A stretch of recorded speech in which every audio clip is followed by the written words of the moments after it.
Hello! Today I will be talking about supercoiling in DNA strands and how it can affect DNA replication. First, I wanted to show how supercoiling occurs. I'm starting off with a combined structure of twisted loops of DNA and histone proteins. So this whole model is called a nucleosome. Nucleosomes can be packaged into a thread, such as a tandem nucleosome, which can look a lot like beads on a string. And this wolf pack necklace can represent a chromatin fiber, with the nucleosomes being the football helmets. So pretend we have a microscope so we can zoom out to observe an isolated folded chromosome, and realistically this would be about 40 to 50 loops instead of 4.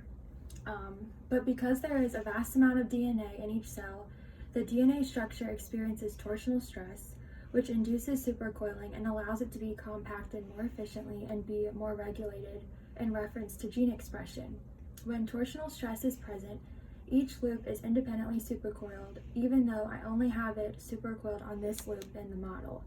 Here is where the DNA folds back onto itself, where it is either overwound with more helical turns added, which is positive supercoiling, or underwound with turns taken out, which is negative supercoiling. Even though this process can be beneficial, there are a group of enzymes called topoisomerases that can alter the torsional stress in DNA by cutting the DNA backbone and removing the supercoiling.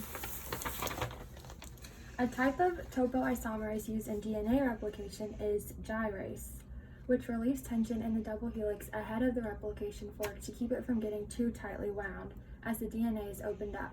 It makes temporary nicks in the helix to release the tension and then seals the nicks to prevent permanent damage.